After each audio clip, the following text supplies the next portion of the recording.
Hello everyone, मैं आपके लिए लेके आया हूँ ब्रेनस्टॉर्म सीरीज का डेली चैलेंज के अंदर आपके पास एक और सवाल। प्रीवियस सेशन के अंदर वो सवाल आपको दिया गया था, डिस्प्ले पे शो हुआ था और आपने मैक्सिमम लोगों ने उस सवाल को कर लिया होगा और मैक्सिमम लोगों ने सवाल को सही किया होगा, मुझे पता है। क्या करना है, सवाल को देखना है कि आखिर कैसे सॉल्व हुआ सवाल, किस तरीके से उसकी अप्रोच लगाई गई और इस सीरीज का मेन रीजन क्या है, सीरीज क्यों है, ताकि आपके अंदर जो ब्रेन के अंदर होता है छोटे से ब्रेकर्स आ जाते हैं कि ब्रेकर्स से कैसे पार निकलना है, कैसे अपने माइंड को यूज करते हुए जेई एडवांस को क्रैक करना है। तो आइए देखते हैं डेली चैलेंज के अंदर जो सवाल आपके प्रीवियस सेशन में था उसको कैसे सॉल्व करने वाले हैं। तो सवाल है मेरे पास, when 1 mole of a gas is introduced in a closed rigid 1 liter vessel maintained at constant, कौन सा टेम्परेचर दे रखा है आपके पास, यहां पर देखा जाए तो एट कांस्टेंट टेम्परेचर। क्या दे रखा है बेटा आपका, यहां पर दे रखा है मेरे पास कांस्टेंट टेम्परेचर। क्या दे रखा है, constant temperature. The following equilibria are established, A से बी जा रहे हैं, बी गैस है प्लस सी गैस है एंड KC1 यहां पर गिवन है और सेकंड के लिए क्या दे रखा है, KC2 दे रखा है। और सवाल ने क्या बोला, the pressure at equilibrium twice at the initial pressure. क्या हुआ, इनिशियल प्रेशर का क्या कर दिया बेटा, ट्वाइस कर दिया है। Calculate the value of KC2 upon KC1 if equilibrium पर जो कंसंट्रेशन है वो मुझे गिवन है 1/5। सवाल हमें दे रखा है तो आओ थोड़ा देखते हैं सवाल करेंगे कैसे। तो इनिशियली क्या दे रखा है आपके पास, ए गैस प्रेजेंट है जो किसमें टूट रहा है बेटा, बी गैस एंड प्लस आपका किसमें टूटा, सी गैस के अंदर। अगर मैं इनिशियली मानूं कि इसका कितना है, हम मानते हैं प्रेशर P0 है, ठीक है। T equal to T time पे माना ये P माइनस एक्स हो गया, ये x बन गया एंड ये x हो गया। फर्दर जो मेरे पास C है, this will be again break हुआ किसमें, D of gas and plus आपके पास क्या दे रखा है, B ऑफ गैस दे रखा है। और मुझे पता है क्या दे रखा है, इसके x गिवन है, तो क्या होगा, माना x में से y गया, then it will be from y and then y। तो इक्विलिब्रियम पे अगर मैं बात करूं तो b की बात करें तो b कितना हो जाएगा, x plus y and x plus y. और c कितना हो गया, c हो गया मेरे पास x माइनस वाई। अगर मैं बात करूं टोटल प्रेशर की, सवाल ने बोला था pressure at equilibrium is twice, यानी जो टोटल प्रेशर है वो कितना निकल के आ गया, वो निकल के आ गया मेरे पास ट्वाइस ऑफ P0। वो किसके इक्वल होगा, इन सभी को ऐड कर देते हैं, P0 minus x plus x plus y, यहां पर प्लस का x minus y and plus y के बराबर। देखा जाए तो x से x कट गया, y से y कैंसिल आउट हो गया और मेरे पास बचा क्या, यहां पर देखा जाए तो मेरे पास बचता है x और प्लस का y बचता है। यानी यहां से क्या आया मेरे पास, P0 इक्वल टू आ गया x प्लस वाई। यहां से देखा जाए तो एक इक्वेशन मेरी बन गई, ये क्या बन गई, ये। अब मैं यहां से अगर देखूं तो मैं KC1 लिखना चाहता हूं बेटा, क्या लिखना चाहता हूं, KC1। तो KC1 अगर मैं लिखूंगा तो क्या है आपका x minus y divided by x plus y and divided by क्या हो जाएगा, P0 माइनस एक्स हो गया। ये मुझे पता है, बिल्कुल क्या है, मुझे पता है। तो अगर मैं एट इक्विलिब्रियम पे C की कंसंट्रेशन देखूं तो C की कंसंट्रेशन क्या है आपके पास, x माइनस वाई, बिल्कुल सही कहा सर आपने। और वहीं पर अगर मैं B की बात करूं तो B के लिए क्या दे रखा है बेटा, x प्लस वाई, और इन दोनों की जो वैल्यू है वो कितनी है, 1/5 है, ठीक है।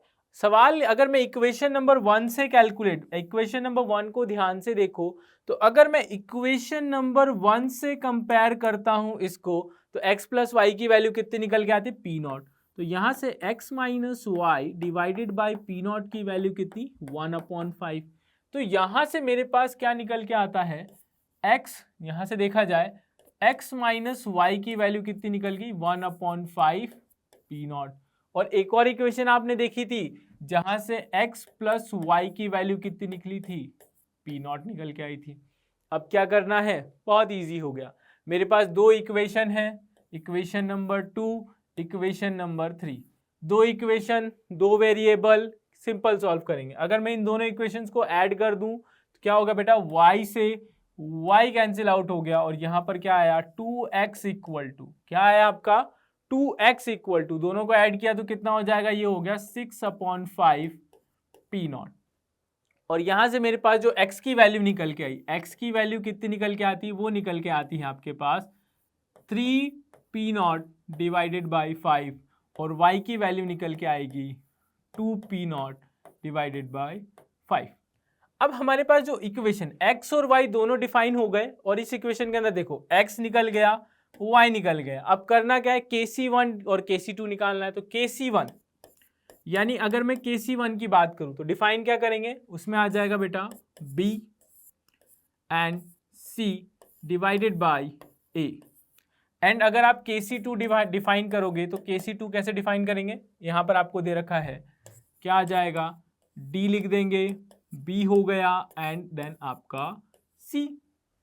करना क्या है, Kc2 डिवाइड बाय Kc1, क्या किया मैंने, Kc2 divided by Kc1।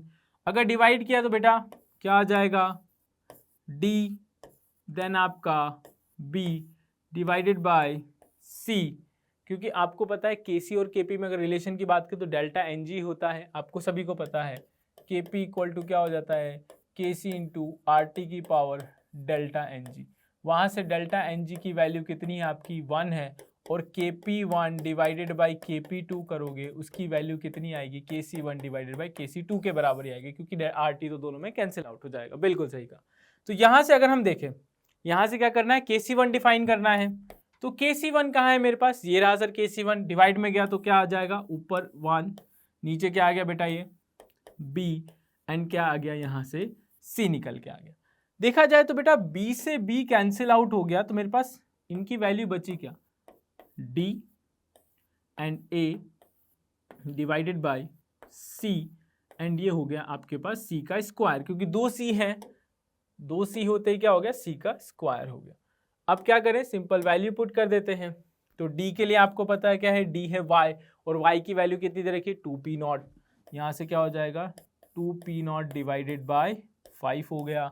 a के बारे में मुझे पता है क्या है आपका, p not divided by 3/5 p not हो गया, एंड डिवाइडेड बाय c क्या दे रखा है, x माइनस वाई, क्या दे रखा है, x माइनस वाई, यानी कितना हो गया वो आपके पास 1/5 p नॉट की का होल स्क्वायर।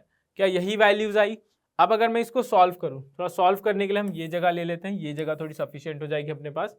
यहां से देखा जाए तो p नॉट को हम जैसे ही सॉल्व करेंगे तो कितना हो जाएगा आपका 2, ये भी हो जाएगा बेटा, यहां से हो गया 2/5 p not into 2/5 p not और डिवाइडेड बाई 1/5 p नॉट का होल स्क्वायर है। तो यहां से देखोगे 5 p नॉट स्क्वायर, ये सभी क्या हो जाएंगे, कैंसिल आउट हो जाएंगे, और आंसर कितना आ जाएगा 4।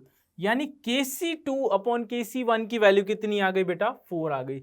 सॉल्व किया तो आंसर कितना निकल के आया, 4 निकल के। देखा सवाल में कुछ नहीं था, सवाल थोड़ा लेंथी था, बट अगर सवाल को आप स्टेप बाय स्टेप सॉल्व करते हो तो सवाल आपके लिए बहुत ईजी बन जाता है। क्या करना है, दिमाग में थोड़ा सा चलते कैलकुलेशन चलनी चाहिए, कंसेप्ट चलना चाहिए कि आखिर सवाल कैसा है। मुझे लगता है मैक्सिमम लोगों ने सवाल सही किया होगा, और इस सवाल से आपका ब्रेन बिल्कुल स्ट्रांग हो गया होगा बेटा, बिल्कुल एकदम बहुत मजा आ गया होगा। ब्रेन के होते हैं स्पीड पावर खुल जाती है कि सर बिल्कुल सवाल ऐसा था कि मतलब ब्रेन में बहुत क्या होते हैं चिंगारियां लगने लग गई। बहुत अच्छा। अब देखते हैं नेक्स्ट सवाल। नेक्स्ट सवाल आपके पास रहेगा, स्क्रीन पर आएगा बेटा, क्या करना है, सॉल्व करना है, और नेक्स्ट सेशन में हम उस सवाल को क्या करेंगे, डिस्कस करेंगे। तब तक के लिए थैंक यू एवरीवन।